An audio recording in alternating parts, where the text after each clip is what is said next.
mic in hand. Yeah, we on repeat. Yeah. Tag team champs of the everyday grind. Body slammed out, leave them behind. From the school runs to the grocery lines. Still got time. The main event mamas bringing the heat. Talking life, love, and the wrestling beat. Step in the ring where the real ones meet. Mic in hand. Yeah, we on repeat. Yeah. Tag team champs of the everyday grind. Body slammed out, leave them behind. From the school runs to the grocery lines. Still got time to drop these rhymes. Late night chats over spilled tea. Wrestling moves in reality. Balance it all like it's destiny. Mama life is the legacy. Main event mamas, we run this show from the... Welcome. You know how much we love being live, and y'all not knowing. I mean, this is... Y'all know how we do. That's right. Literally what we do. But Rumble was this weekend, so I feel like if there ever was a time to go live randomly, then this was the moment, you know? It was. Feels like if there was ever a moment to really lean into our spontaneity, this was a good time, you know? It was. Let's do it. Jesus, what is happening? What are you doing? I was posting on Instagram that we were going live, and then so I clicked over something, and then words happened. Then words happen. Well, I'm not mad at you because I too am posting on all our platforms because I totes forgot to tell people. So here we go. Posting it right now. But anyway, y'all not going live before I turn on the Sims. Candace, I didn't know. I'm sorry. I hate when people interrupt my Sims. You know what I'm saying? I hate it. I mean, technically, you can still play Sims. You can do what Kiara does. She be playing Sims and multitasking. I do put Sims on the other side, so you can listen to us, and also. I mean, maybe you can. You know what, Candace? You could probably tell me. Does your Sims be doing crazy stuff like hers be doing? Because she be having them committing robberies. Do you play the modded game? Like, I mean, at one point we even said I made her do a hit so we can get the money tree. It was crazy. Like, so do you be doing that stuff too, Candace? Because I mean, I need to know. I need to follow up because I'm gonna ask you questions. Because the one thing is that was something that we did do when we were younger was play Sims. I love Sims, but now it's like I need I can't just play it regularly. You need a gaming system to play it, and that's a lot. You need it. Yes, you do. You're right. I mean, eventually I'll get there. Eventually I'm gonna get me a gaming computer, but right now, how the bank account set up? I got to borrow from the servants and put it back. You know what, Candace? She will get it. The thing is, I have been playing Sims since I was younger than I am now, and still regularly play. I can't wait for that royalty pack. I like how you said that. It was like when I was younger. So not like when we were teenagers, because when we were teenagers, we were in it. Because even Sims, I remember Sims, not to like throw it off, we may have a whole thing about Sims. We might have to have a sidebar about Sims. But I remember when Sims was even on what was that? PlayStation. I had when it was the Black Eyed Peas. I had that one. I had the Black Eyed Peas Sim to play on PlayStation. Oh, that was way back. Yeah. That was my thing. Your game is extremely modded. Okay, I ain't gonna lie. I play with Wicked Wimps because it's just more grown up. I tell my husband it's a grown person game. So I really want it to be as accurate as possible. But I used to only play with Wonderful Wimps for a long time. But then I ain't gonna lie. Extreme Violence, whenever I just need a little spice, I will throw that into the game. Just so you know. Whenever I feel like I need to have like some random, like I had a real rough day at work, that's what I do. You know what? I ain't gonna lie, because when I was younger, I mean, I don't have it now, but if I did have Grand Theft Auto, that's what I used to do. I used to, I was angry, road rage, all the great stuff. I would just go play Grand Theft and just go around and start stabbing people just because I could. And then just keep running. Well, At least it was on the game, and I didn't do it in yes. person. Yes, but I would like to parlay to the experience we have with Royal Rumble, if you don't mind. And in case you're joining us, welcome to the Sister Chat. I'm Kiara. And I'm Tanisha. And despite the fact, despite the fact that we were now discussing games, because if y'all have been paying attention, I'm a huge Sim player. Our girl Candace is too. I didn't know. Girl, we must talk mods when we have some time. But there was nothing like the Royal Rumble yesterday. So, I had some thoughts and feelings. I was definitely on Threads sharing my thoughts and feelings with people of them in between my Bridgerton viewing. And I kind of want your first take before we get into all the stuff, all the supposed full-size recap. I want to know your initial takeaway from the event. How did we feel about that? Did you like it? Was it as good as last year? Give me something like that. Well, hold on. Please hold. The partner is calling. They don't realize that we live, so you gotta give me a second. Anyhow, I can tell you what I think because, since I could be here while she's on the phone. Well, I was a little disappointed in the women's Rumble, but I think it all boils down to one person, which is why I was hella disappointed.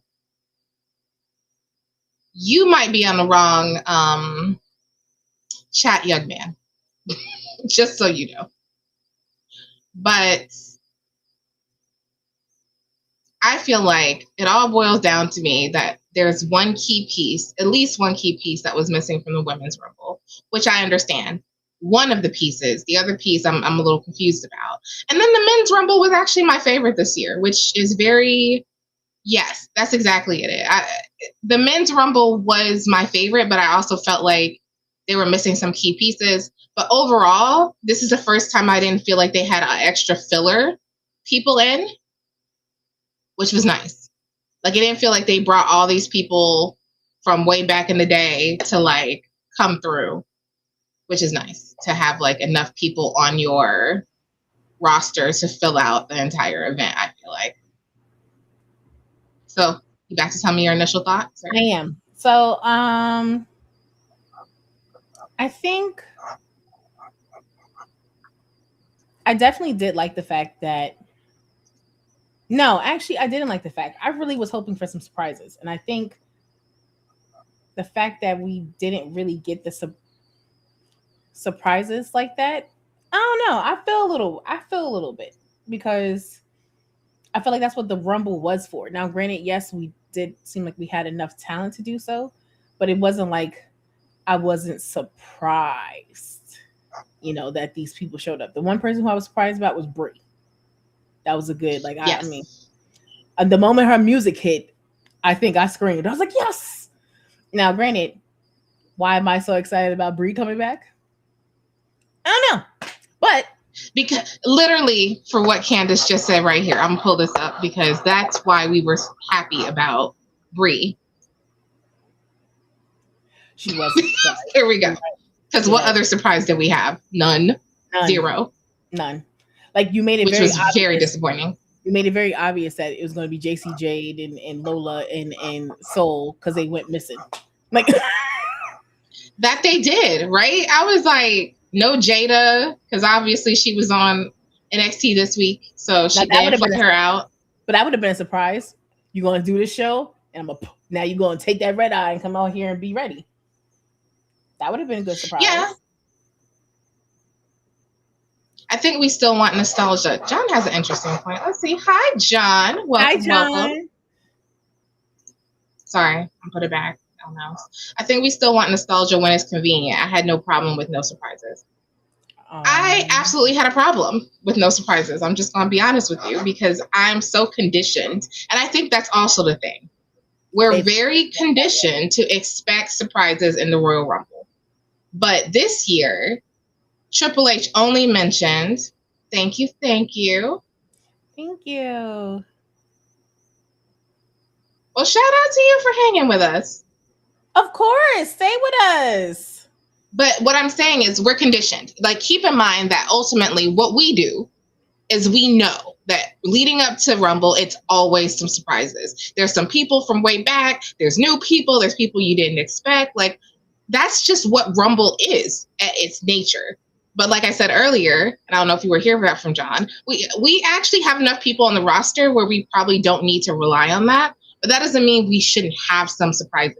And Triple H himself said that there were going to be surprises, but he really only leaned on the men's Rumble for those surprises, which, you know, I have thoughts and feelings about that too. But that's kind of my overall thought. So I feel like we should probably get into the nitty gritty of it all and get into like the specific matches. The mask guy was a surprise too. You know what, Candace? All right, let's start with the men's Rumble. Yes. I do want to just say to Shadow Star, we are not technically on Discord yet. We will be at some point in time at a later date. So we'll save it, but we're not on there yet. So don't want you to think that we're ignoring you. But yes, let's go. Let's do it. Start with the men's match. Let's go. Yes. But also, as a reminder, we have 2 communities. If you kind of want to catch up with us, you can find us on our Facebook squad, or you can find us on our Patreon, where you can join for free. So we have other communities for you to kind of hang with us if you want to do that. But okay, John said Jada was in it last year, so it's rare NXT stars get 2 straight Rumbles. So was Soul in it last year? Wasn't Lash in it last year too? Yes, but she's on the main roster now. Oh. So that's kind of the dip, you know, she's on the main roster now. All right, let's start with the men's Rumble because, let's start with it. Honestly. Thoughts and feelings and concerns. And I will say, Oba being number 1 was fun. That was kind of a nice, like, I felt like if that was a good surprise, I feel like that was a nice thought because I didn't think he was going to be number 1. I definitely didn't think he was going to start off the Rumble. But it was enjoyable as hell to just see him come down and have his full entrance and like come down to the ring. And then having Braun be number 2 because I thought he was number 1 according to like the buzz we had heard, but whatevs. And him being taken out so early, that was an enjoyable surprise as well. Which leads me to, who do you think this masked man is this time? Who is it this time? Well, with my thorough research that I have been doing this morning, and I ain't gonna say last night because if y'all saw my Instagram, I was out. But this morning, I was in there trying to figure it out. I don't know how many times I replayed the little video back and forth, trying to figure out the person's stance. Who is this person? What's happening? What's going on? Initially, I thought it could be Ricky. But after a little bit more close examination, I think it's our friend, or not our friend, Logan Paul. And it would make sense. Let me explain why it would make sense to Logan. 1, when he did his nice little promo speech in the back of the locker room talking about we're all the vision and we're going to be in the Rumble and we should all work together to make sure we have the common goal of making sure one of us, as he stood up, it was like, yeah, you're going to say it's yourself, aren't you? And then he said, Braun. I knew that was a lie. It was just to throw the attention off of him because he was trying to be number 1. Okay? You said it was a lie. Let's just think about it. Let's just think about the Pauls of the 6, right? The Logan Pauls, the Jake Pauls, all the Pauls. You know, just throw them in there. Even Paul Heyman. All the Pauls. Turncoats, you say all the Pauls can't be trusted? Nah, man. They have one common goal. What is in the interest of myself? And how can you achieve my goal without realizing that you are achieving my goal? I can see so this. It does make sense. And then, as like I said, staring and looking at the stance and the body posture, and then I was like, and that bracelet, right? Oh, I didn't see the bracelet. I didn't zoom in. But then there was another picture. Someone zoomed in. Someone got a picture of the masked man with the face, and then they put. I was like, well, most white men have all the same type of mouth and lips anyway, but because I don't see it being Finn, because he did not stand like Finn, but then Finn is shorter. He is, but then also I thought it could have been Ricky at first, just because he's more fluid in his movements.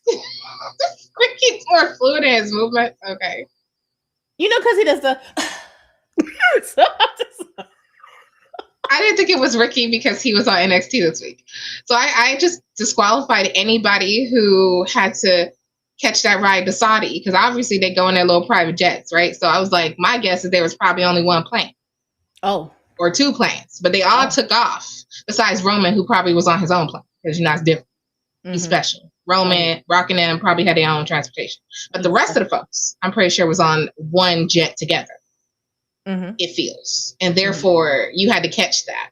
Grayson Waller. So that, Candace, that's a nice thought. Somebody else said that too, whether it was Grayson. But like, why?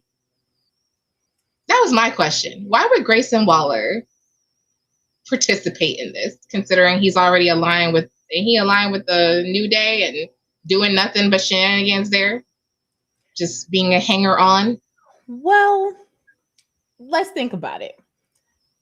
Grayson and Austin technically didn't break up until Austin got injured, right?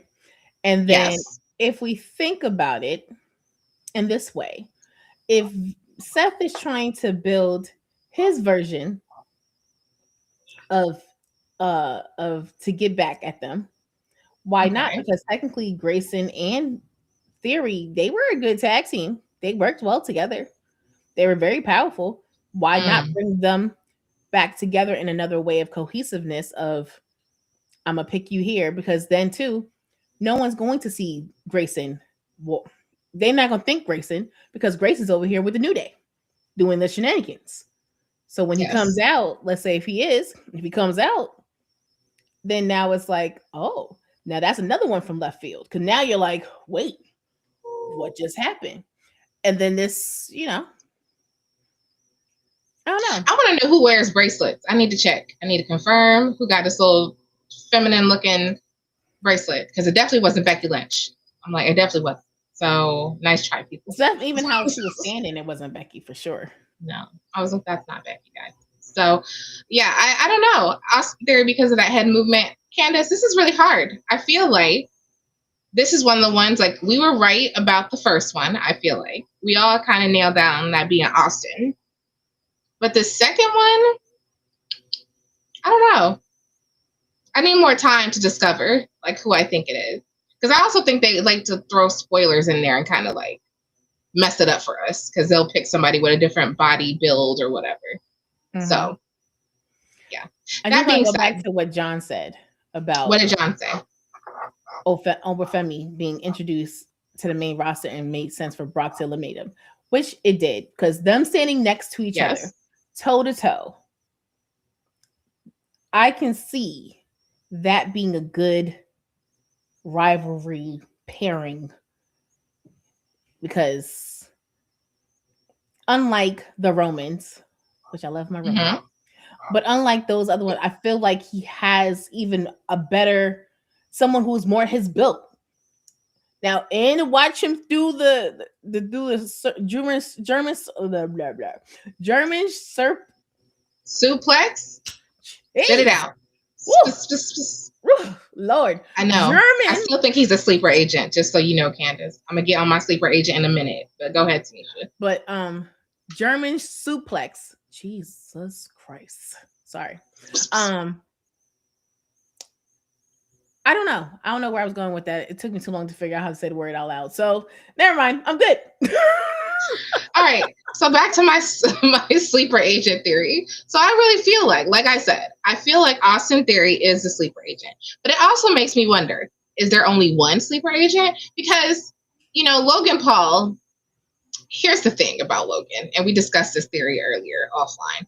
I'm like, I don't really see why it would make sense for him to do anything unless he just wanted to. But at the same time, you would have had to outlast 28 other people to like. So I was like, there was no guarantee that Braun was going to be the winner, right? You know what I mean? I was like, this was a pretty packed Rumble, right? So even after like Braun's out, then it gets better and better with more and more people coming out. Like, it was just such a full one. Matt Cardona, though, I thought that was a little bit of a hee-hee. It was nice to see him out there. But it also made me wonder, Finn could have been a great addition. What was this decision making for who was going to go into the Rumble? Because I feel like there was a few other people that we could have tossed in there. There was no Otis. You know what I mean? There was like, it felt like there could have been a few more people that would have made it better and more comical in some way. There was no R-Truth. You know what I mean? So there was just like, and he didn't even do his shenanigans this year. I wonder, in today's climate, could their pickings also been for the ones who could actually get overseas?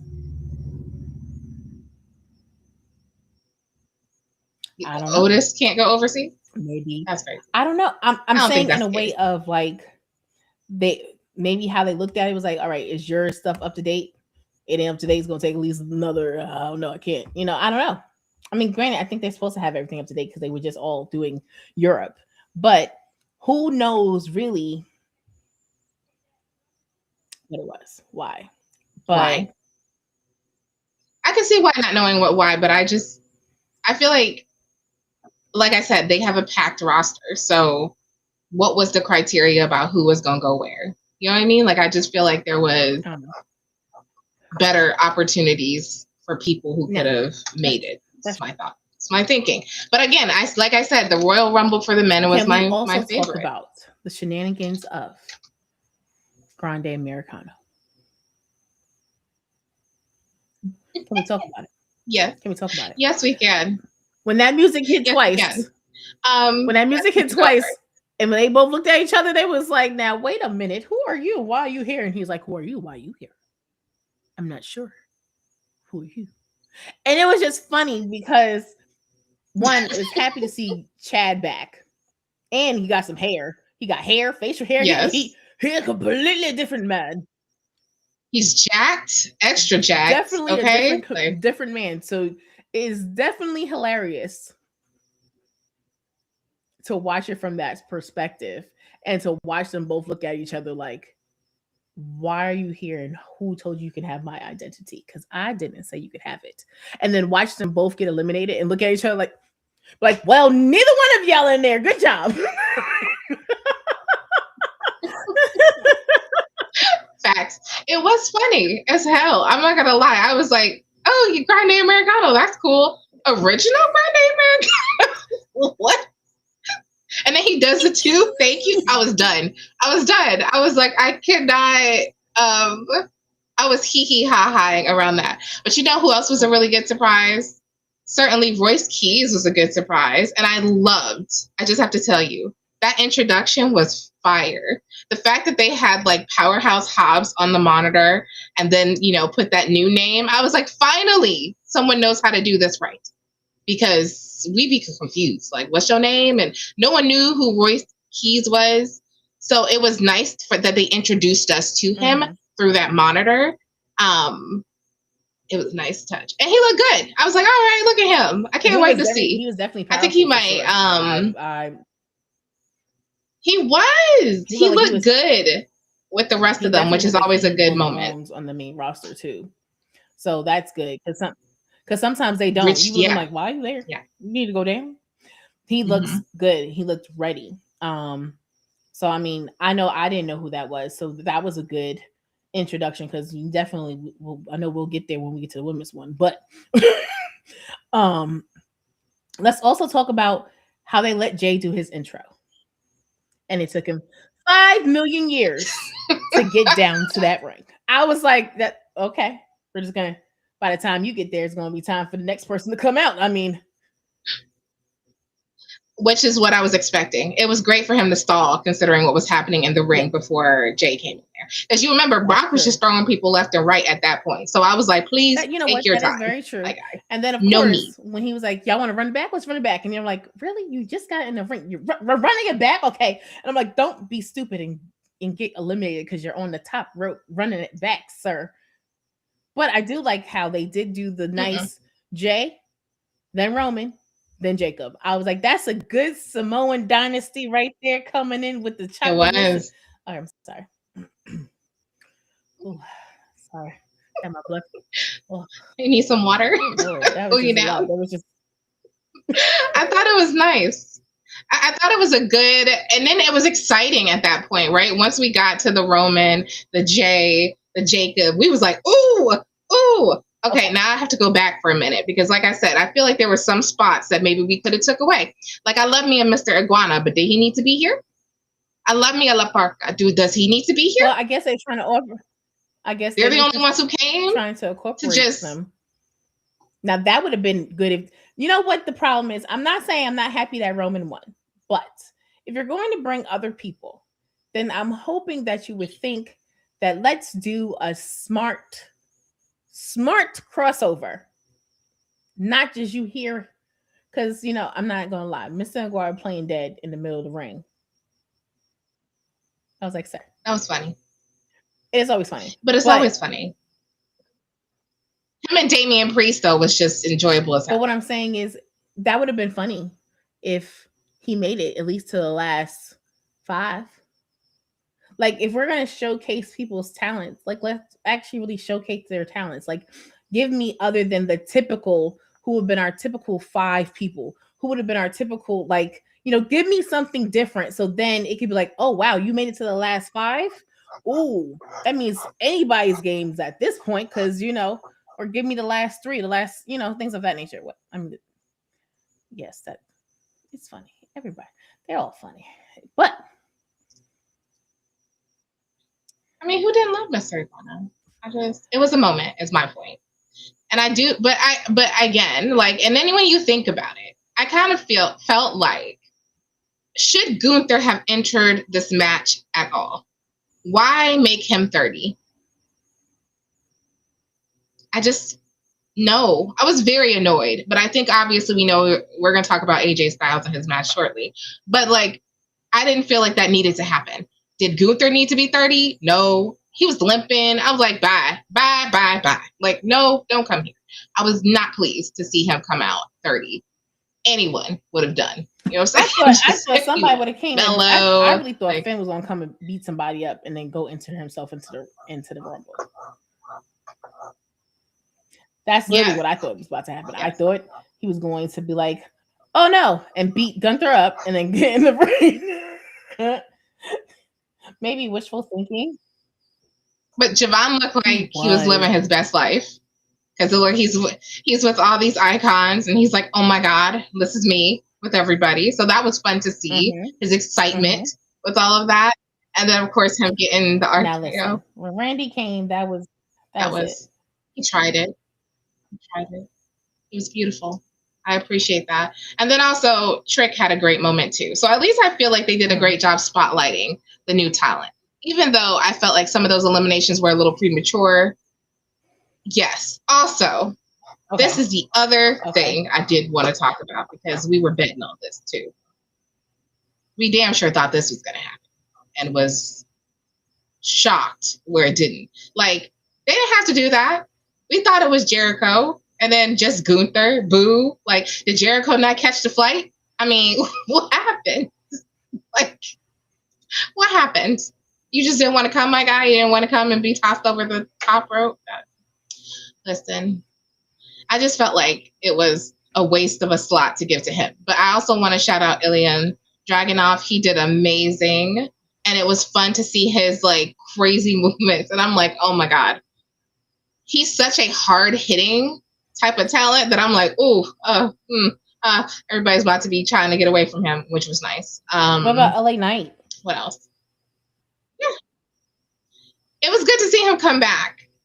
And he came back. He came back with a vengeance. Like I said, I'm gonna get you, and I'm gonna get you, and I'm getting you, and forget you, and all this other stuff. Like that was good, and like to watch, even like it was also okay. Hold on, let's talk about, like I said, the Pauls. Okay, they only think about themselves.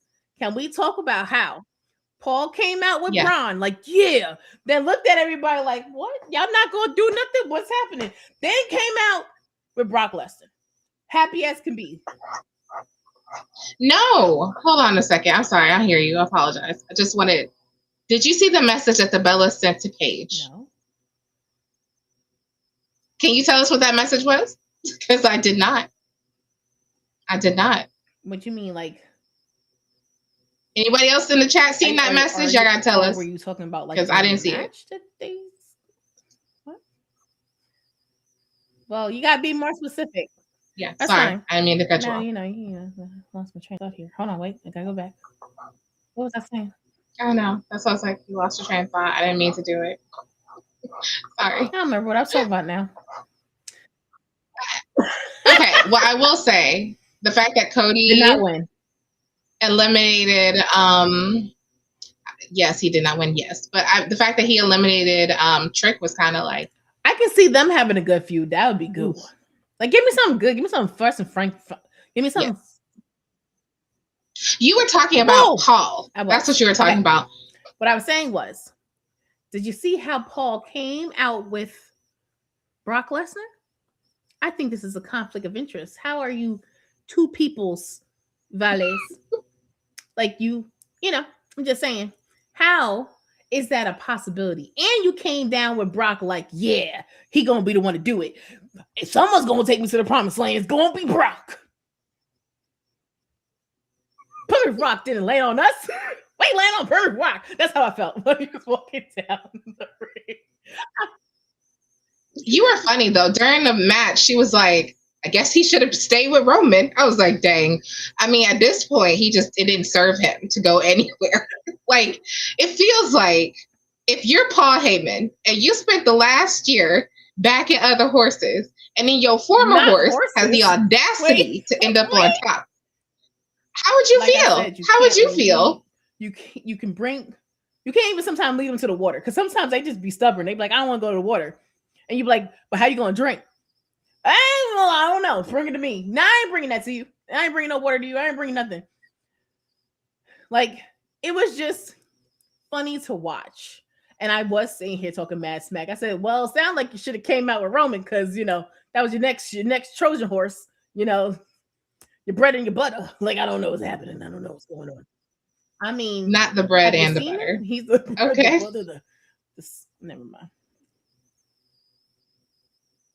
He's the whole meal. I got it. Yes, Paul Heyman is always going to be an advocate. I get that, but I agree. It was a bit of a conflict of, it was a bit of a conflict. He didn't come out with Braun, the other Braun. He didn't come out with Logan, and he didn't come out with Austin Theory. They all part of the division. So what happened? And they worked really well together. I want to point out, like, they did a lot of work together, eliminating people. So I was like, word? That's what I'm saying. But I do want to spend a moment on how Roman was continuing to be Roman as he, you know, pretended to run it back with Jay and pretend only to, you know, try to toss him out there.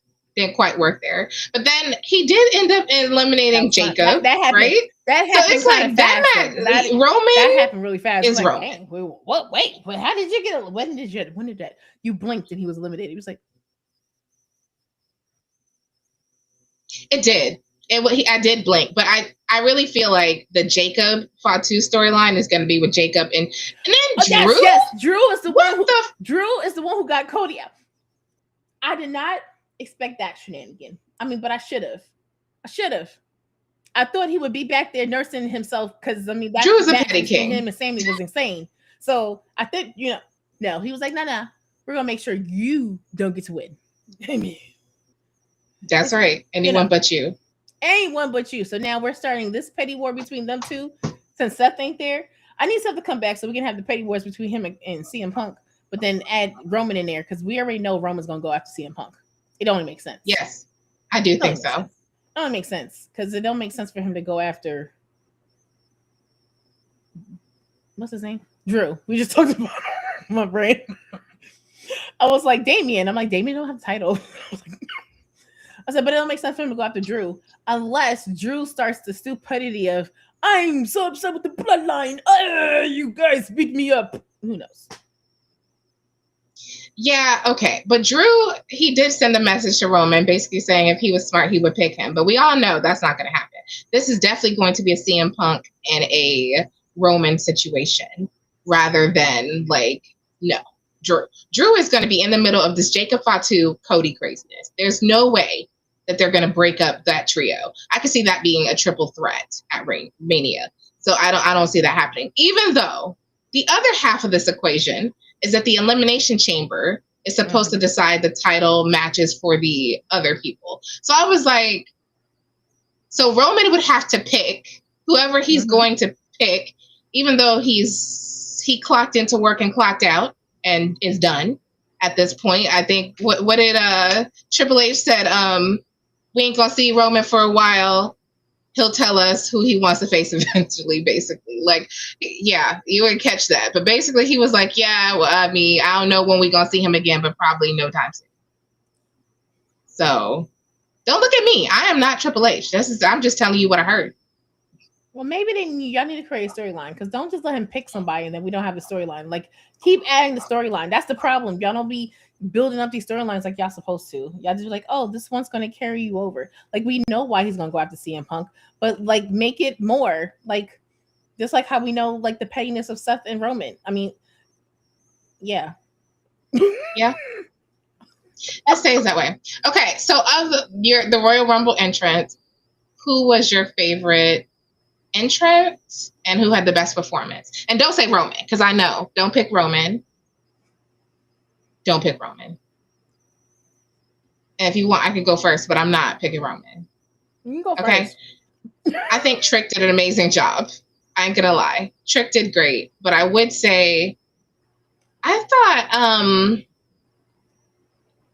Obafemi had a pretty standout performance. I thought Trick looked really, really good with everybody. He just continues to be a good fit in this main roster scene. Like, he can go, it seems like he could work kind of almost with anyone, and he brings that charisma. I also think that Randy Orton made me want to believe, even though I knew like it wasn't going to be him, he made me want to believe and lean in a little bit. But Oba, I mean, he was an unstoppable force at the beginning. I was kind of pissed that he got like eliminated sooner than I would have wanted him to get eliminated at all. That just kind of, it was upsetting for me. For sure. I was like, what? No. Okay, now back to you. What's your question? I mean, what's your response to my question? Okay, so I'm going to go with, well, you know, I love Mia Oba entrance, okay? Definitely was back and forth. But I ain't gonna lie, I love me Jay's entrance. I mean, took you forever in 3 years, but it was still fun. It was still good. It was still, and we got to run it back. And we got to run it back. Now, granted, you should have known that your cousin didn't really want you to run it back, because why? I hate Roman. You can't trust him. I mean, but it's not even that. It's Roman has already told you it's a time and a place to do certain things. And in the middle of the Rumble is now where we're going. You already ran it back. So why are we running it back again? Now, granted, I ain't gonna lie. I did run that back and saw it, and then Roman did a little, I'm gonna, no, Nick, bro, like, what's wrong with you? Stop it. It's almost like when you tell your kid to stop playing and they just gonna keep jumping on you, and you're like, I mean, me. Can you get off of me? And you're like, I'm gonna, I said stop. And you're like, oh, dang, my bad. That's crazy. Crazy work for you. But of course, I'm still gonna say Roman had the best. Of course you are. Will change. But I am gonna be saying, like, no, Trick was really good. I mean, Trick, didn't he keep he got in the ring and kept his coat on? I told you he got that white on, like he touched by the Holy Ghost. Okay. Just keep this white on. You stay white. I thought it was awesome. I thought it was strategy at first. What did you think? The run it back was strategy, Mimi? But overall, that's who I would pick. I mean, of course, and then there's so many, because I love Randy. Okay, Randy, when he comes up, like, because I do, I love it. We all have voices in our head that speak to us, and we be trying to act like we don't, but I digress. But voices in our head. You know what? I love that song. We do all have voices in our head. That's why that song resonates with everybody. That's why everybody Mm-hmm. sings it still. That's why everybody, even while the music's off, they still singing it. And he'd be like, okay. Because they all have voices in the head. Anyway. In the head. I got you. Sorry, which I think drink has me on fire. I see. You are one. But I mean, all right, let's talk the Women's Rumble. But I actually want to tie in what you just said to the biggest problem I had in the Women's Rumble. which was the music. Hold on. Can you put that on the screen? Put that on the yes. Screen. He absolutely do. He do. And I support it. Absolutely. On this great Sunday, hallelujah, amen. All right, now move on. Anyhow, I want to talk about this theme problem. It's very hard to react when you have no freaking idea who is coming out to this based on the music, right? So for a lot of the women, a lot of people's music, I was like, what are y'all doing? Whoever I was like, who decided to produce these musics? Y'all pick some random people because that was not it. I was like, who is it? Like, thank God Charlotte was first. Because that was, Can we talk about her outfit real quick, though? Fire. Yeah. I have to say. Charlotte brings the fire every time. So it was gorgeous. Maybe you need to be my stylist because that was great. From the hat to the girl. It was beautiful. I ain't gonna lie. I thought so too. Just saying. I thought it was beautiful too. I ain't gonna lie. I was like, wow, y'all did a great job. Yes, Lash needs new music. Hell, so many people need new music. Let me think. Well, thank God Liv's music, we know that by heart. I felt real excited when she came out because I was like, okay, I know who that is. So that was good. But when it came to Ivy Nile, I was like, who, what, where? Jordan's music. First off, no one even knew that was Jordan. No. Even when her name come up on the thing, I think it was quiet. It was crickets. It was like, why? I'm not saying Jordan should not be on the main roster. However, y'all are not placing her correctly. Because people are really, even when she came on the main roster, people are still looking like, who are you? Who? Because not everybody watch NXT. Like for me, I didn't know a lot of people because I didn't watch NXT. Now I do. Well, Jordan was also in TNA and she was in the Rumble before too. So there is some familiarity with Jordan. But I think our problem was that Saudi has their favorites, and a lot of their favorites are maybe not everybody else's favorites. So it becomes a bit of a creek quest. This is why I don't really like having the Rumble in Saudi, because one, they really had to work hard at these outfits, but they looked great, most of them. A few people were standouts, and a few I was question marking up and down. But they just don't seem to be as excited as I feel like other people would be when some of these people come out. And I think a part of that is that this theme music is not really memorable for these people. Like, I ain't gonna lie. When The Prodigy came out, when Raquel came out, I was like, wait, what music is this again? I was like, okay, wait, they have their own music, which is not the Judgment Day music. And then also, if you look at what the Prodigy wore, that wasn't Judgment Day-esque. That was like Kim Possible-esque, as I was told on the internet. Not me. I didn't say that. I found it. Anyway, the point is, so it was like, it wasn't as easily identifiable as I felt like it should have been for some of these people. Think about like when Lyra came out. Julia. Some of these people, we were like, who? Zelina's outfit was fire, but I mean, her music was just question mark. I liked her music. I did like it, but I don't remember. I also know when I heard it, I didn't know who it was. That's my point. That is what I'm saying. But the music was fire, though. And when Candice LeRae came out, it was like, huh? Who? Again. Do better. But that was my first gripe with the Women's Rumble. My second gripe is... Oh, okay. We ready. Go ahead. I'm listening. Again, we are conditioned to expect surprises. The only freaking surprise we got was Brie Bella. Really? Yes, Ivy Nile does that. Yeah, I'm putting that up here. You need to see this. This is true. So true. I just feel like whoever's doing the music needs to rework. Y'all need to work on this. Y'all need to like package people properly because it didn't. You're supposed to know who these people are, and we were like, oh no. I was waiting for the names to pop up, and I felt real some kind of way about that. Like, who is this again? Okay, cool. And then you didn't even know who didn't you know who came to the ring? Julia. You was like, who is that in the ring right now? I'm like, Julia. Like, oh, don't know who that is. Like, come on. Like, listen. I think music is part of the package. And in order for it to work, it needs to be effective. Like you should be able to know, just like when we were watching the men's rumble, whoop that trick. Oh, we know. You know, I know. Like when you hear Mercedes music, CEO, you already gonna know who that is. So I think some of y'all just need to go back to the drawing board and really work on this.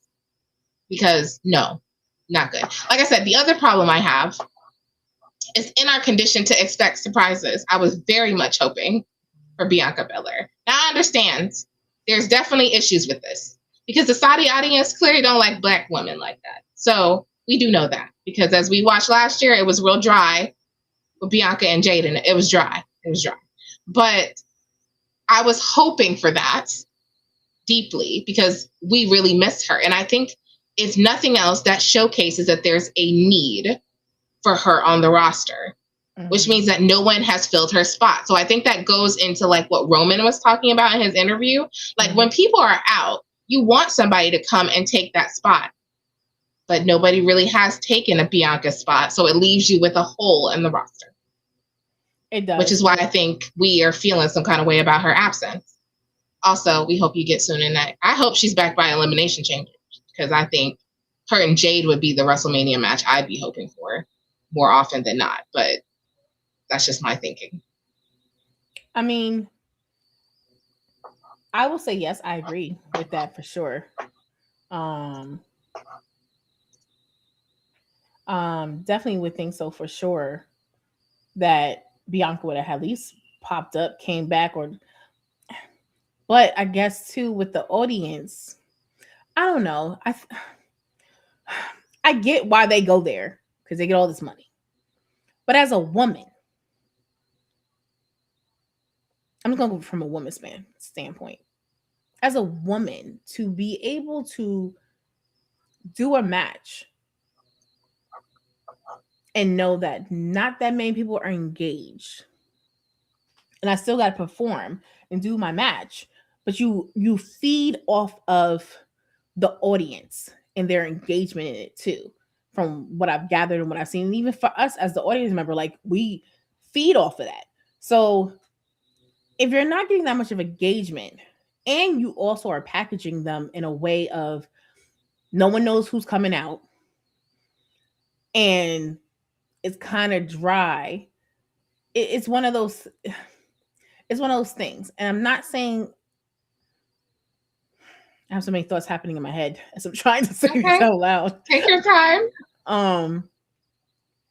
I just think it's cool to go and do certain matches or doing certain things around the world. But when it comes to certain things, especially when it comes to the women, we need to be mindful of that. We can't just be like, oh, because y'all gonna pay me this amount of money, I can't.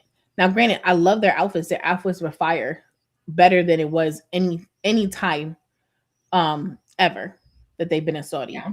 So it definitely showed their individuality, who they were. So you knew who they were in the ring and everything wasn't just stagnant. But they deserve better.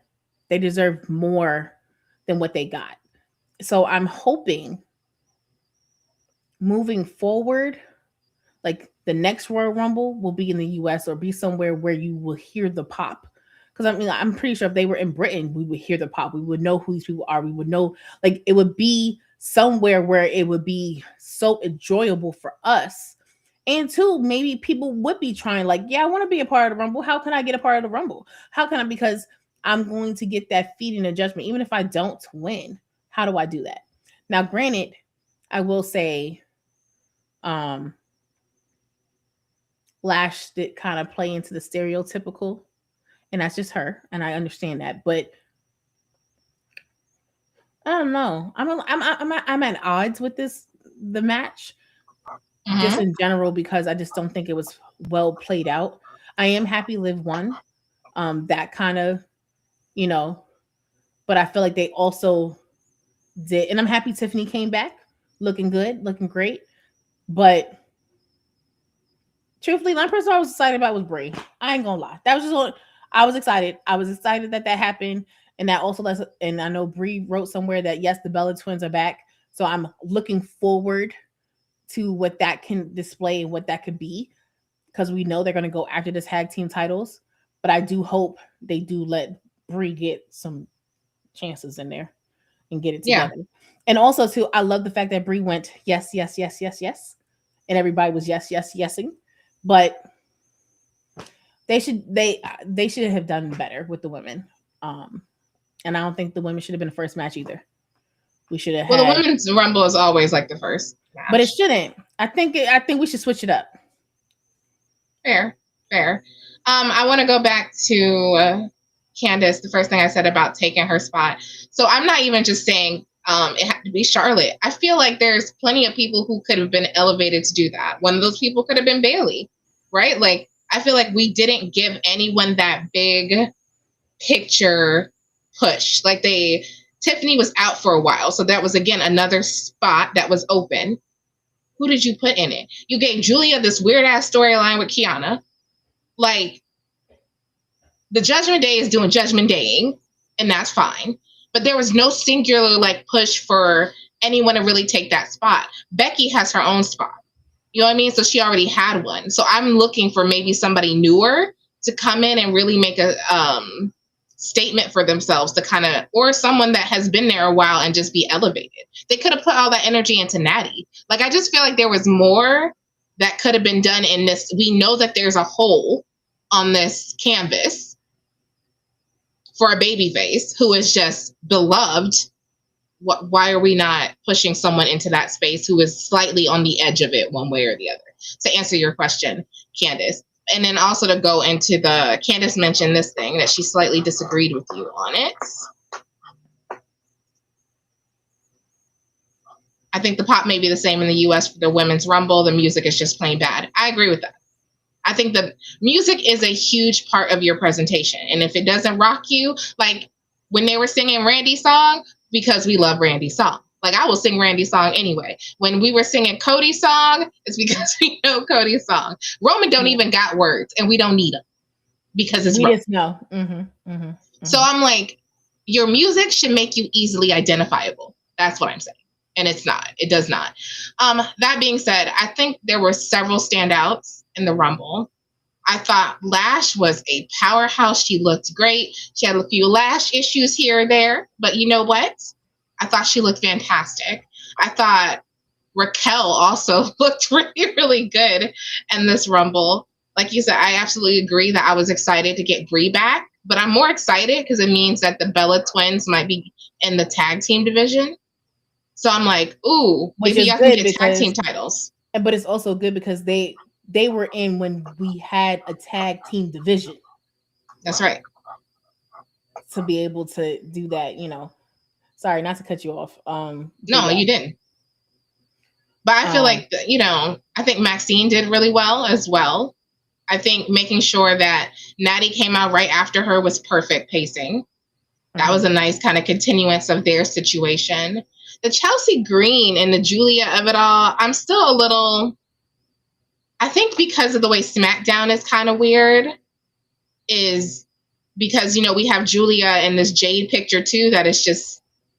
Oh, girl, no. You weren't the only one that saw that lash was lashless. I was like, girl, take that one lash out your eye because it got you closed right here. It reminds me of my mom when she be trying to put her lashes on and sometimes it just don't stay on and they just be rumbling down her face like an itsy bitsy spider. That's what I thought.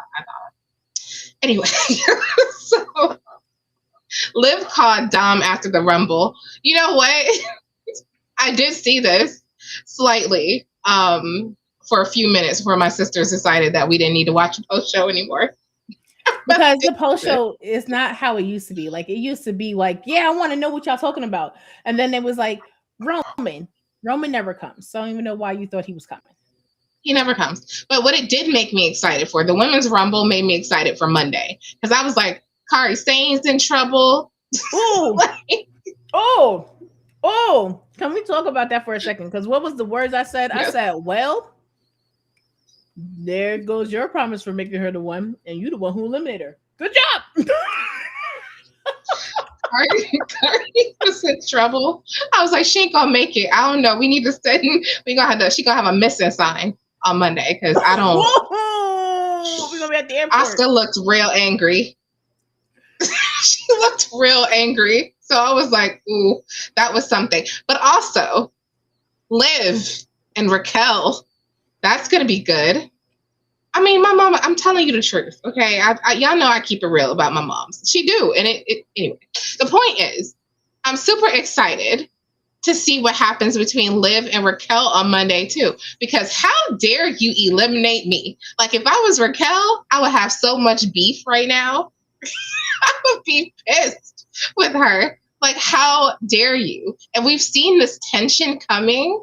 So I'm hoping that means that we're finally on this turning of the edge of the end of the Judgment Day, so we can free all the Judgment Day citizens to go back to where they're supposed to be on the roster. Mainly, I'm talking about Finn. I'm talking about Roxanne. She don't need them no more either. Like, just disperse, please. First, Finn definitely don't need their ass no more. Finn is Finn, and Finn should have been in the Royal. Because that would the Royal.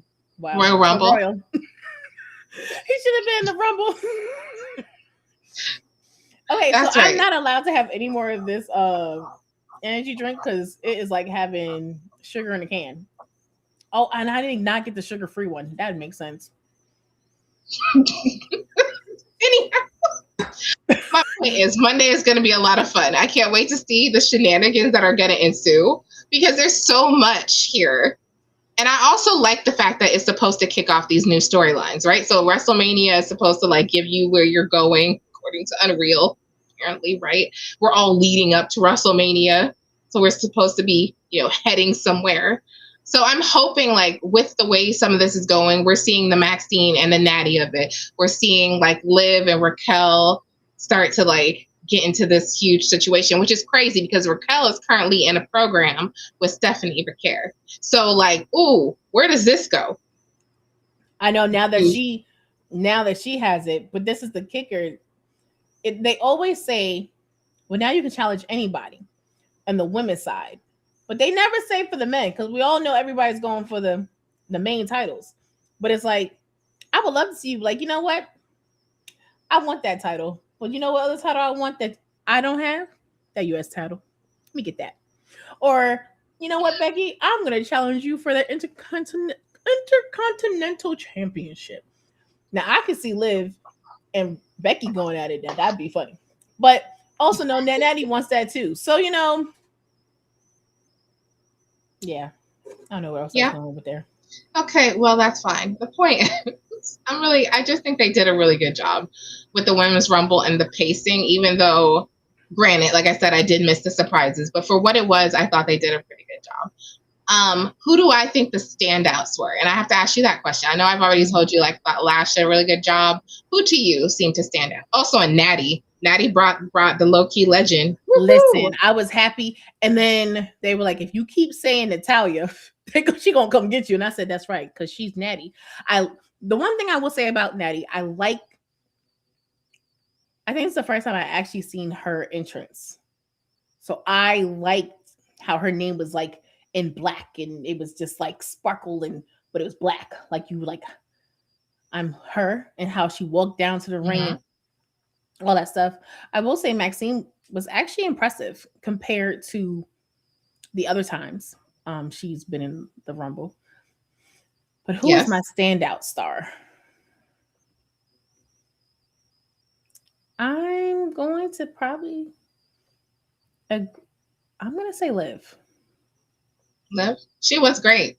Which also, I forgot to mention this other thing. Can't wait to see how Charlotte and Alexa work through their issues this week on SmackDown. But you want to know something, though? I like how they did the beginning. The beginning was very cute because it was like, I can do this. Oh, but I love you. It was almost like a parent. Like you realize I can say a lot of words to you. But because I love you, I choose not to say those words. Oh, is that what that is? Listen, we both got teenagers. We know how that works out. Oh, Jay, you know what? I ain't gonna lie. I forgot JC was in there. Listen, I thought JC did a great job too. I liked her ones and her twos. I don't know why you like this. She did a good job. And Soul obviously always stands out, right? Like Soul's on her way to the main roster as soon as they finish this Ruca situation. Listen, the moment she does the Soul Snatcher, I'm always still amazed. Because I'm like, how do you do that? Because that is I don't know how you do that. But there's a lot of, I will say, sidebar, there's a lot of cutter type moves on the main roster right now. So I'm like, but the Soul Snatcher is beautiful. But like with the Randy and the Javon, it's starting to get a little crowded with the Soul Snatchers, the cutter type moves. That's all I'm saying. Starting to get a little crowded. Let me just talk about how Randy did the RKO from somebody was doing something, and they popped. You mean Javon in the air? Was that Javon in the air? Mm-hmm. Or somebody else in the air? Nobody else was in the air? Yes. It was somebody with a mask. That's all I got. Yes. It was Ray Phoenix? Or somebody. Yes. Good job. It was Ray Phoenix. Oh, yes, because that was the one I saw, because I think I was driving. So just so y'all know, I was driving, or I was doing something. I forgot what I was doing while we were watching Rumble. I was doing multiple things. Yes, you were. Oh, I was dancing. So some of it I missed. Stay focused. But please. I saw that one, but it was whatever Ray Phoenix was doing, whatever his move was. What's his move that he does? He did the what's it called? Girl, I don't. All right. Anyhow, thank you. Let's talk Gunther and AJ Styles. This is rough. I am fiercely angry about this match. Like, I understand. We had all called the fact that Gunther was going to win, right? Mm-hmm. But I hate that to be the way that AJ leaves WWE. That makes sense. Like, I know that people don't tend to win their retirement matches. I understand. Everyone keeps saying, yeah, I understand that. But I personally feel like that match was really, really good. Mm-hmm. Despite the fact that AJ got that random cut, which we're like, where the hell did that come from? We'll explain that in a minute. Yeah, like, I do a lot. We'll explain that shortly. But it just, I hated the way it went. I hated that it was another sleeper hold. I hate that the referee called it, and then just AJ sitting there waking up at the end like, how could this happen, right? So I didn't really love that ending to that AJ Styles and Gunther match, honestly. I understand it's supposed to be that way. We're supposed to feel some kind of way about that, but like, I didn't love it. I'm just going to be honest. From a fan perspective, anyway. I just felt like AJ deserved better, and I really was hoping to at least get him past Rumble, even though I know there was all these people telling us what was going to happen. We had the Shinsuke leak. We had Michin's message on Twitter. Like, I don't know. It's just hard for me to let go of AJ, I think, this way. I am hoping that we do end up seeing him in TNA somewhere. But, you know, for all we know, he could just go home and stay home. I don't know. What I will say, yes, that match was really good. And I'm really happy that he did not tap out. However, they do need to find a different way. If you're going to retire somebody, why you got to choke them out? Because it almost seemed like you're trying to choke out the rest of their career, which is not nice. It is not nice.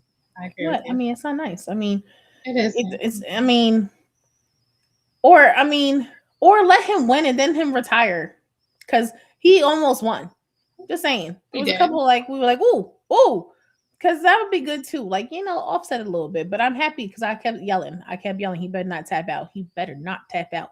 And he didn't. He's yelling.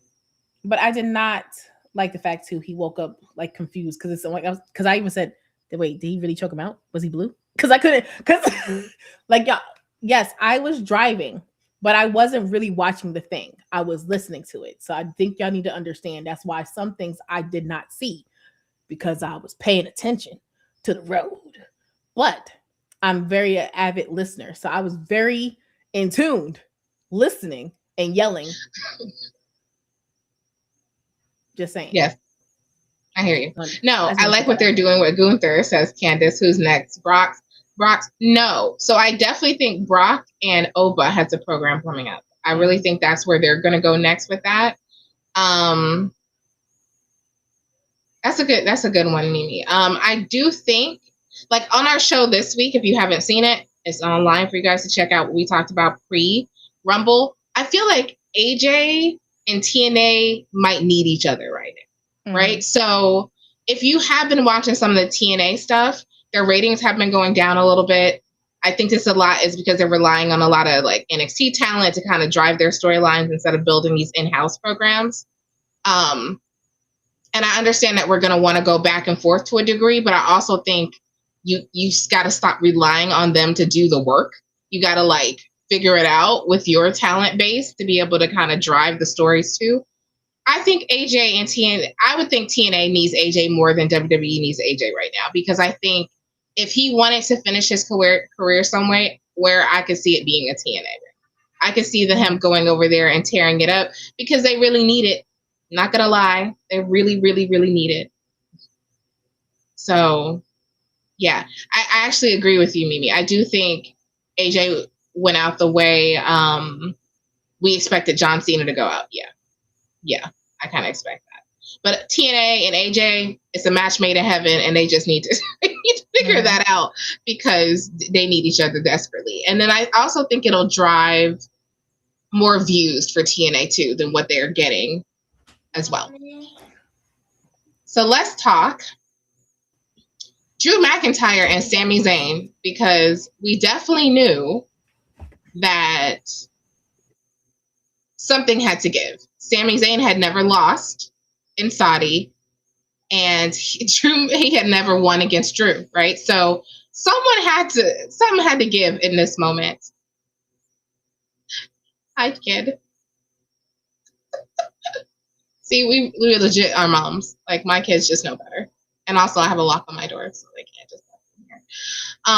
But I feel like that match was something. Like, Drew and Sami was something. It was a really intense contest. And when Sami hurt his back, I just thought, I was like, oh yeah, crumbling over somewhere messed up. I was like, I'm not gonna make this. I'm not okay. Like, this match was really, really good. And although I did pick Drew to win it, I still think Sami showed out, and it was, for lack of a better word, phenomenal. Yeah, for lack of a better word. I mean, I definitely was impressed. I mean, I liked how when he came out serious. He didn't come out his normal dancing. It's me listening to my music. It was serious. He was like, I'm about the business. Like, I need to stay focused. And of course, when Drew came out, he came out like Drew, you know? And I'm kind of sad that they didn't give it to Sami. I think Sami is deserving of it. I think Sami is deserving of that title, even if it's for a little bit. I think he's been working really, really hard. And he's been making sure he stays on top in storylines. So I was kind of sad that he didn't win. I ain't gonna lie. I just think, but I understand why they didn't give it to him, but I felt like they could have. Even if it was a fluke.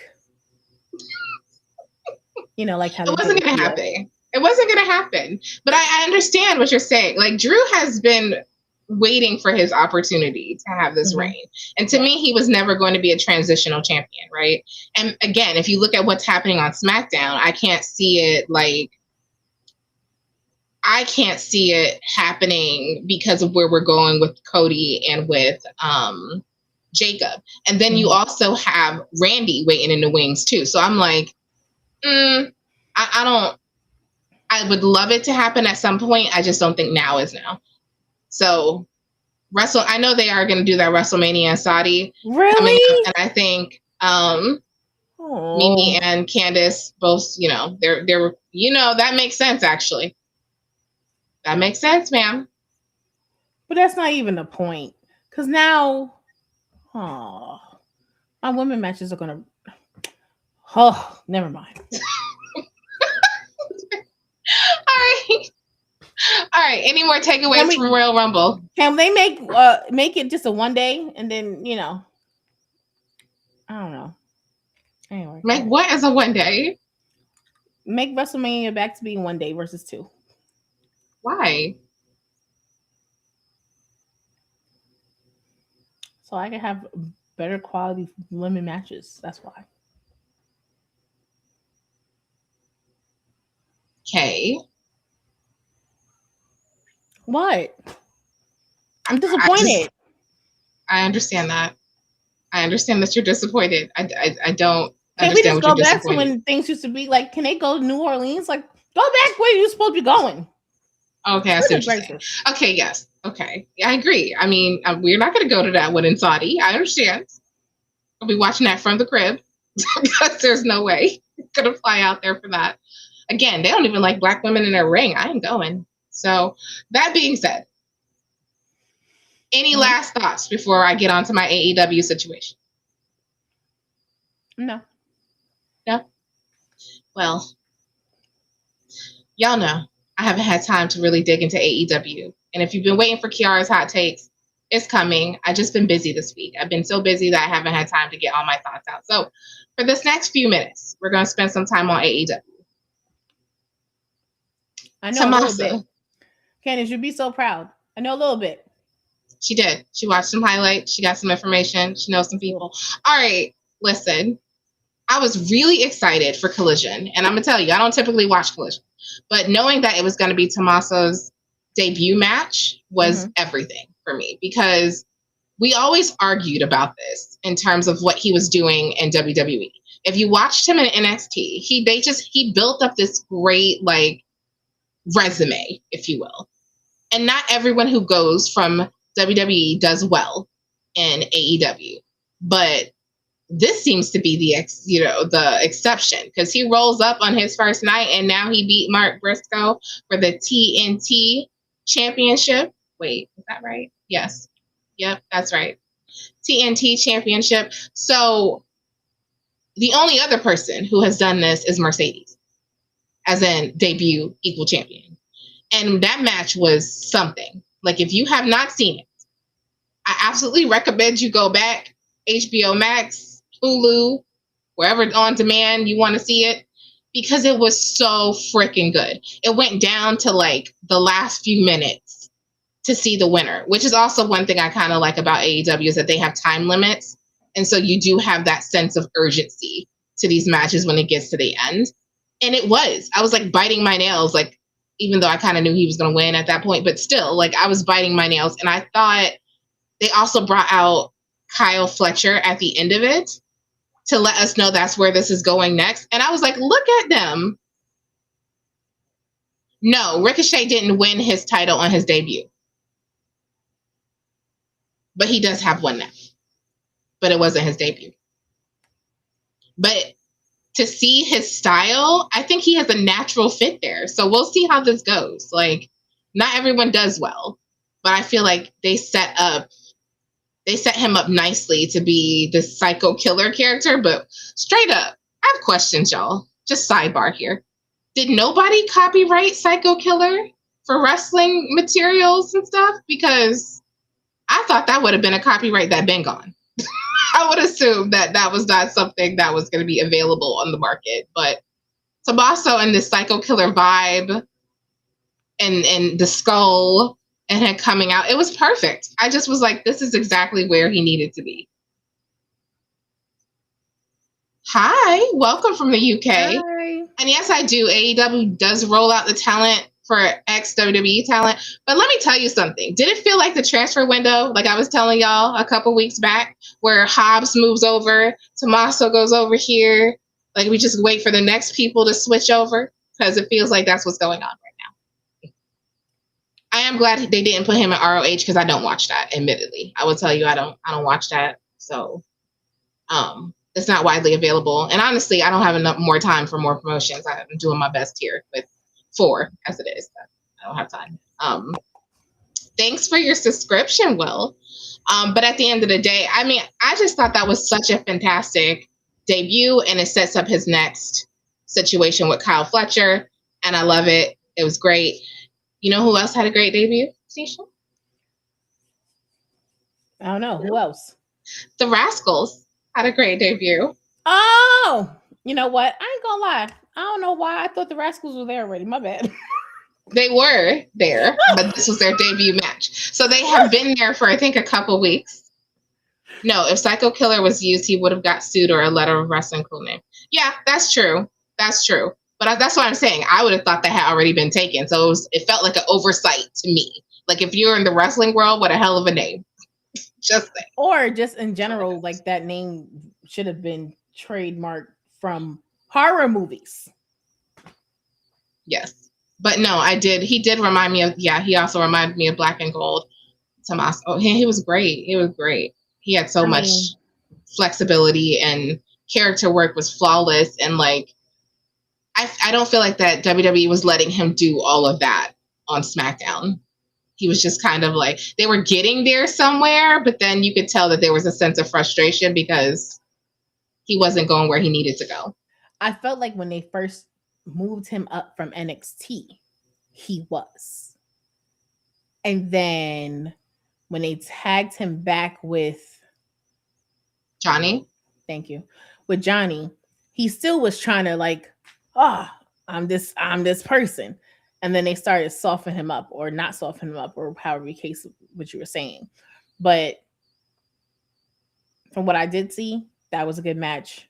The when he hit him with that knee, that everybody was quiet. You heard that and was like, ooh. Yep. And I knew from that moment, I said, oh, it's over. I don't think you're coming back from that one, but hey, whatever. So I think that was good. And then the Rascals, I mean, that was a good match. Now, granted, I have some gripes. Okay, what's your gripes? So one, it's good to see Lacey doing something. Lacey yes. Lane. It's good to see her. Mm-hmm. However, I think she needs to go to valet school because I'm not sure what was going on towards the end of the match with one of the crew boys or whoever. She went over there to get him to stand up, but somehow the other crew got pinned. You were supposed to push him in the ring to stop the count. I don't know what you were doing. That's just how I looked at it. I felt like that was something was missed. Something was missed. That's how I feel about it. I mean, why did you go just to go pick him up and like not tell him to get in the? I don't know. It just felt weird. It was just like, what's happening here? What's going on? What's going on? Who's doing this? Why are you here? And why are y'all? That's fair. Anyway, I get it. I mean, the Rascals match was fantastic. And if you are someone who has watched them for a while, you know that this is going to be a high flying kind of like crazy match. And I want to pull up what Will said because actually this is a good point I wanted to get to. So second to this Lacey Lane situation, I also didn't realize that she was in crew. So I was very confused. I know I had seen her like debut with AEW before, but I was like, why are you with them? It's one of those things that I like to tell y'all. You got to tell stories, right? So why are you with them? Same thing I feel about Kiana and Julia. Why are you together? Like, you have to explain to us what this correlation in this combination is. And I didn't get it. So I will tell you that. Because I don't think she has been a valet for a while, which, again, admittedly, Tanisha's right. She probably should go to ballet school because she's been a tag team partner. She's been a wrestler. That's crazy. I am Tanisha. I'm Tanisha. I don't know the question. Yes, I know. I'm Tanisha. I don't know. Is that another person's name? Anyway. They were asking that question about Lacey Lane. It was a follow-up. Oh, okay. I was like, yeah. Anyhow. Anyway. Regardless of that, I thought that match with Leon Rush and Action Andretti was really, really good. So I was like, ooh, but back to the Rascals. Let me tell you about their it's high flying. They have this name for this move that I had to like. It's a move we've seen a million times if you've watched them wrestle. But let me see what it's called. Hot Fire Flame. That's what they call that move. Oh, Hot Fire Flame. Yep. Now I was like, I had to write that down. I was like, what? They're all in ROH and AEW doesn't do a good job with telling. Really? Look at Candace telling us. I had no idea they were ROH. Look at that. We didn't know. That's messed up. But they did bring over other people. So there was a match with Darby and Clark Connors. And I need to take a moment here. Okay, go ahead. The floor is yours. I don't like that they book Darby so weakly. And when I say that, like the beginning of this match, Clark Connors like beats him up. And to me, that just makes him look super weak. Like Clark Connors, who are you to the AEW audience, right? But we know who Darby is. And it feels like all he ever does is get beat up. Okay?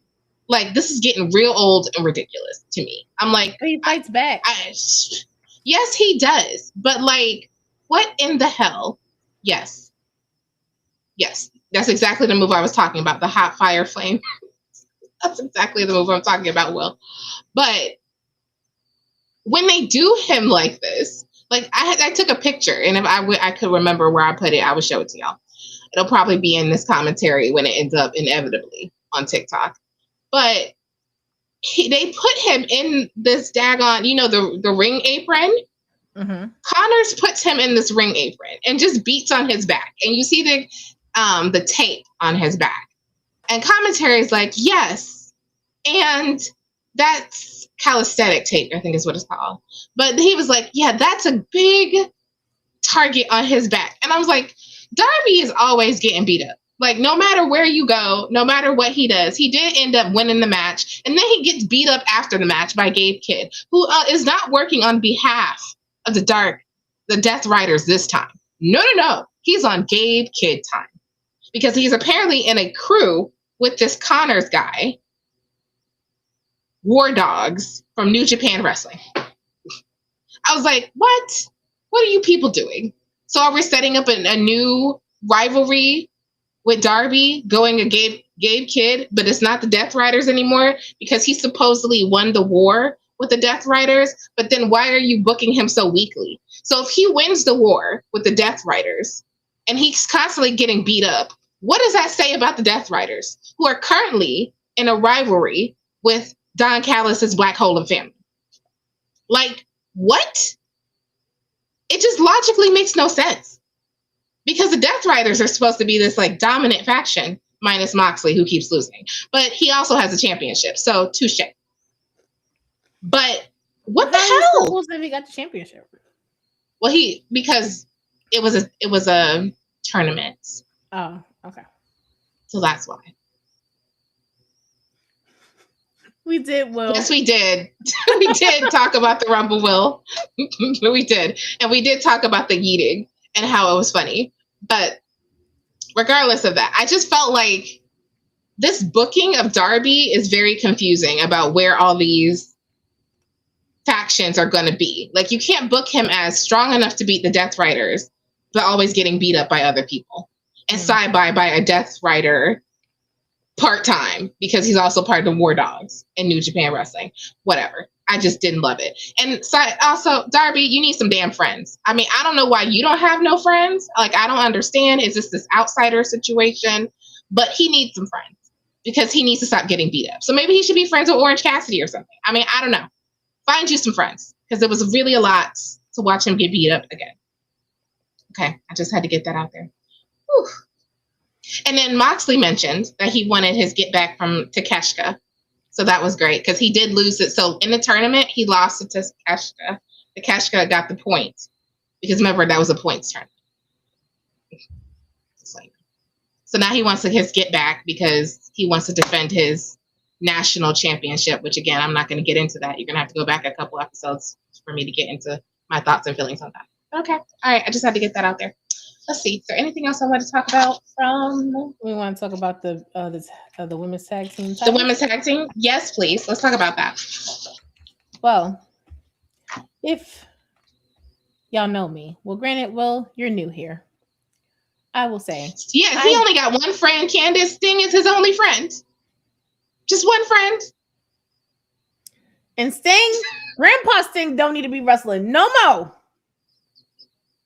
Then you sit his ass down somewhere on a rocking chair and drink some damn whiskey or some damn coffee. Don't get me started on it right now. Well, don't get me started on that. Don't get me started on Grandpa Sting, okay? I got an accent for him and everything. Don't get me started on Grandpa Sting. Now. Okay. Women's tag team match, go.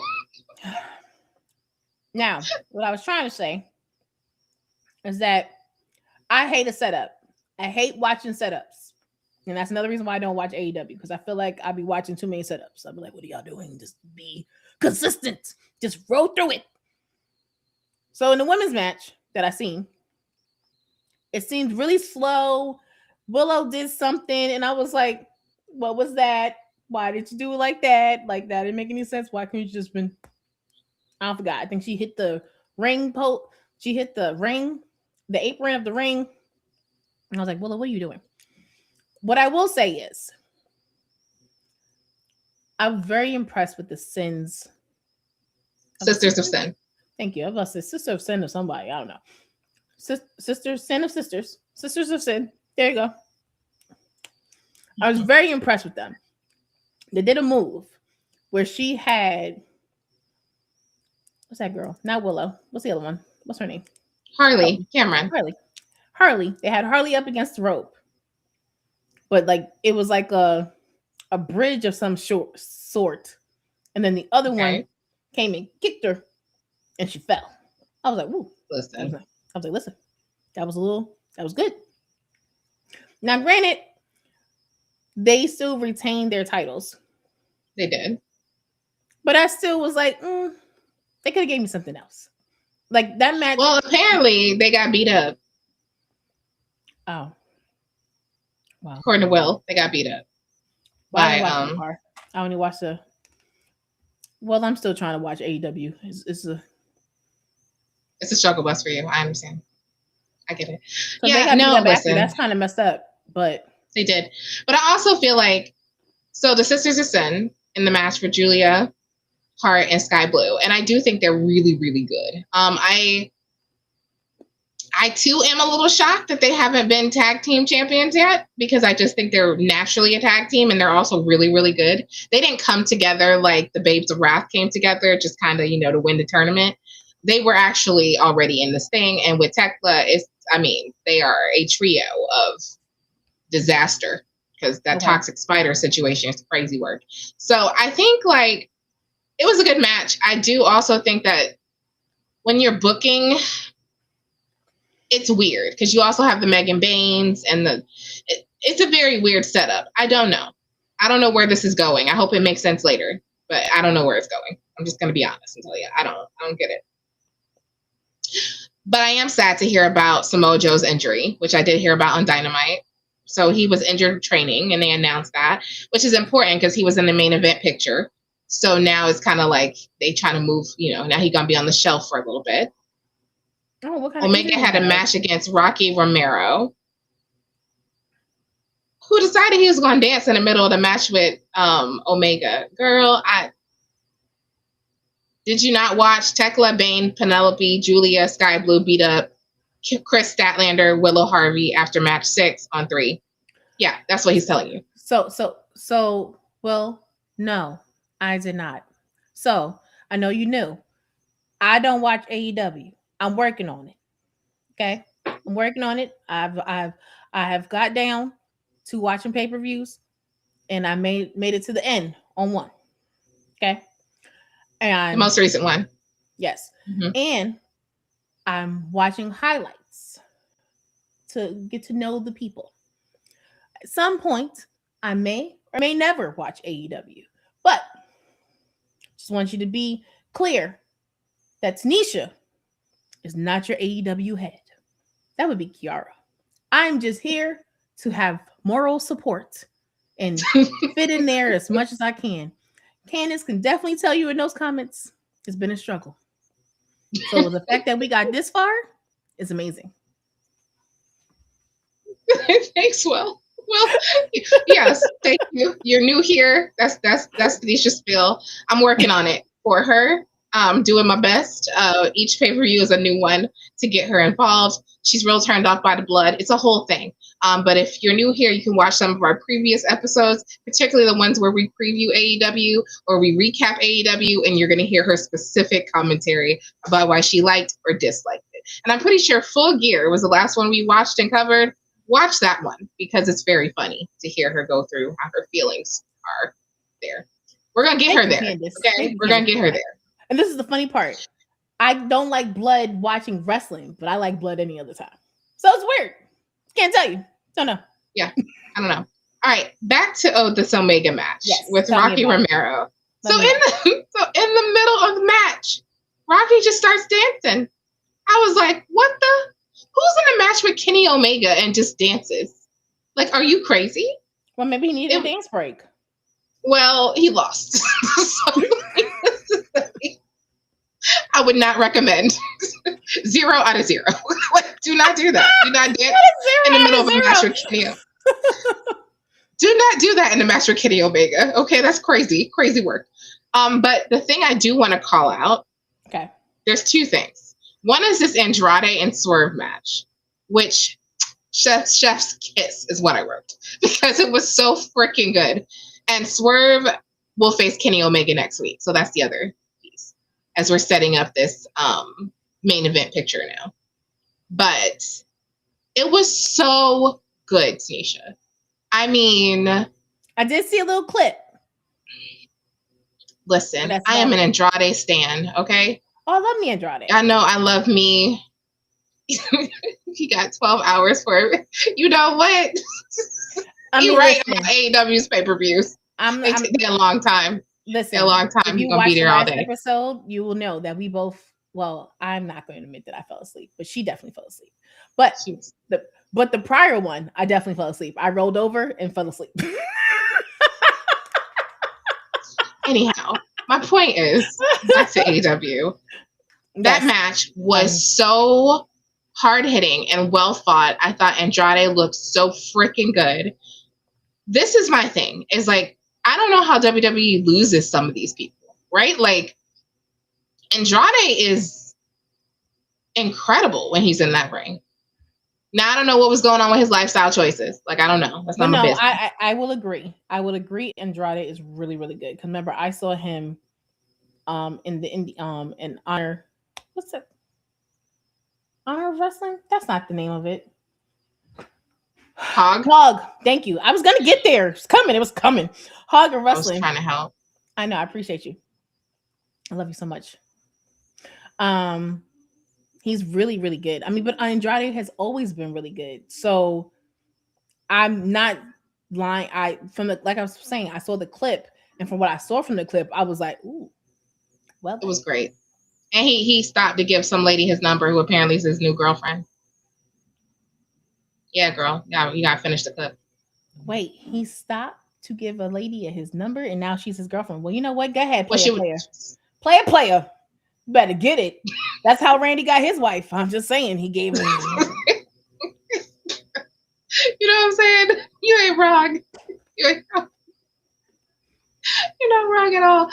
Yeah, but it was, I mean, that match was something. It was really something. And it was, sometimes you don't get to see that kind of quality, I feel like, on WWE TV. So it was a nice change to flip over and be like, whoa.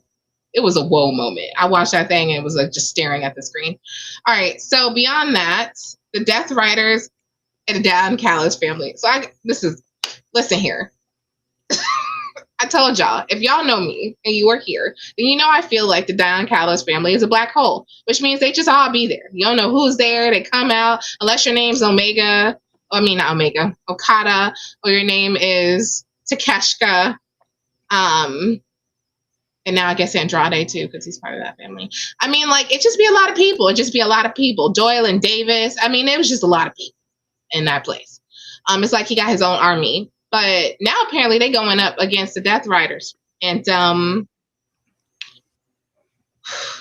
would just like to mention, I am here for it. That's what I wrote. Here for it. Please continue this rivalry. They even talked about it on Collision. Mox's promos with his group are like must-watch TV. He got Daniel Garcia sounding like he's a badass. Like, I was like, how did he do this? Like, their promos feel real raw and real good. And I feel like he brings up everybody in that little crew he has of the Death Riders. So I can't wait. I'm like, please keep this going. Let them fight to the death. You know what I'm saying? No, I'm getting ready to talk about, I was getting ready to talk about Yuta a little bit. So Yuta on Collision had brought scissors to cut Orange Cassidy's hair. But I will tell you, from a Kiara perspective, if someone needs a haircut, it's Yuta. Okay? If someone needs a haircut, it been Yuta. He's looking like this shaggy werewolf. Like, I don't know, like Harry the Henderson. Some people like shaggy. It's real crazy because he didn't used to look like that. That's the thing. Okay. It looks real unkept. So they're going to have a hair versus hair match, which, sweet Jesus, hallelujah. And I really do hope he loses because he needs a shave desperately. Okay. So if that's our way to get it, I kind of feel like that's it. But it was good. I mean, I really like that. And then Tekla, who's the other sister of Sin, was in a match with Chris Statlander, and Chris Statlander retained on Dynamite. So overall, it was a good week in wrestling for Dynamite.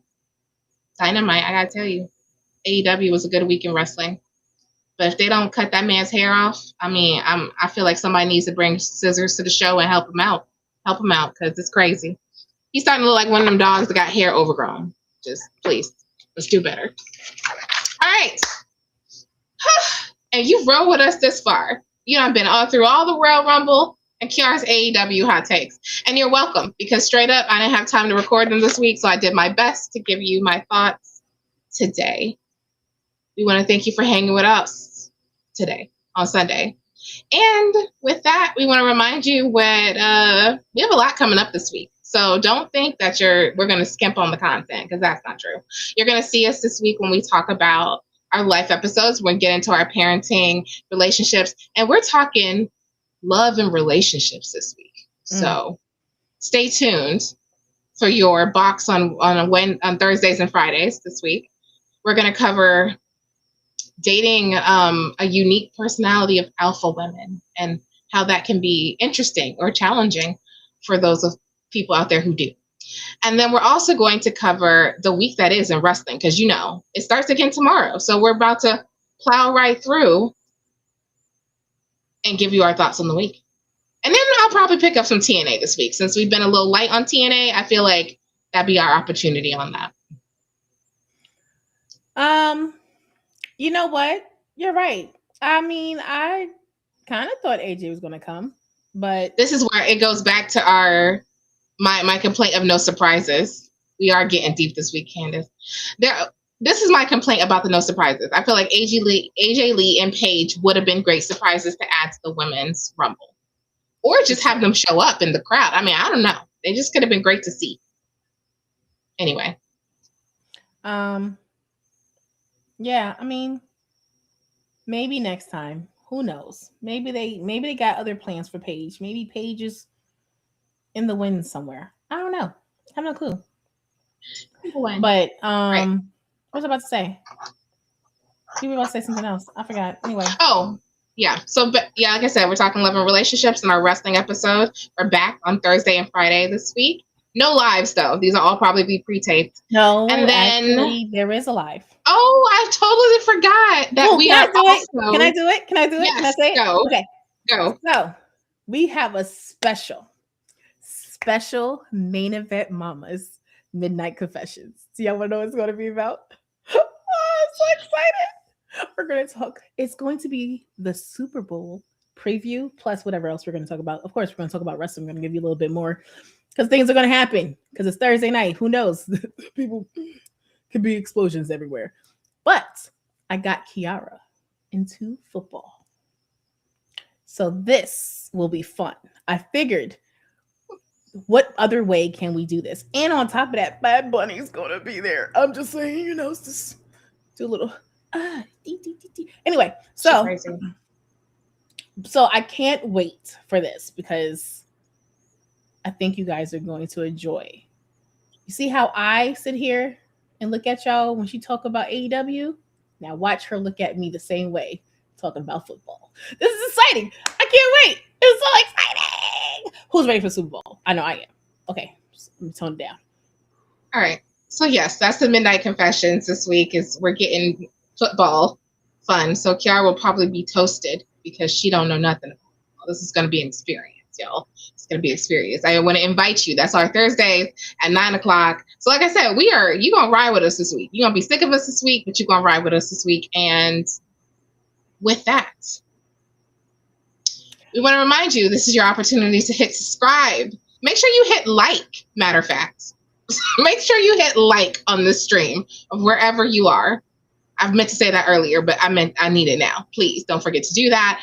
And then hit that subscribe button so you're in the know, because we like to go live sporadically. We're very spontaneous females. So things happen. And sometimes we need to talk to y'all. And so we just go live instead of recording. Before we continue, I don't think Raquel's beating Stephanie at all. So I want to say that. No, Will. And then also, Candace, y'all gonna have to join us because you will understand how I ended up in this football hole, because this is my sister who did this to me. But I am fascinated and I am invested. And so I can't wait to see the Super Bowl. Typically that day is when Kiara watches Gone with the Wind, because it's about the same amount of time as the freaking Super Bowl. So this year, I don't get to do that. I do catch the halftime show. Anyhow, with that, you can also follow us on your favorite platforms. You can follow us on TikTok, on Facebook, on anything you're currently watching us on, right? We're even new on Twitch, right? On X, on Threads, where I like to hang out and chat. You can definitely find out what we think about the pay-per-views, usually on Threads, because I'm there. My fingers are doing the talking for me. And then also on, I think that's it. Right? All that.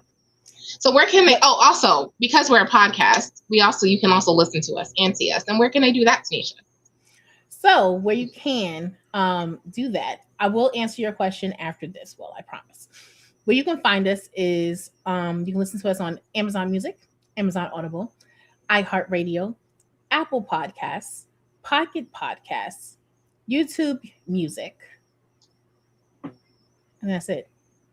Yeah, I think that's it. Then you can also follow us individually, me, Tanisha, _MamaPod on Instagram and on TikTok. You can follow Kiara at Kiara MamaPod, no underscores, no spaces, on Facebook, Instagram, and on TikTok.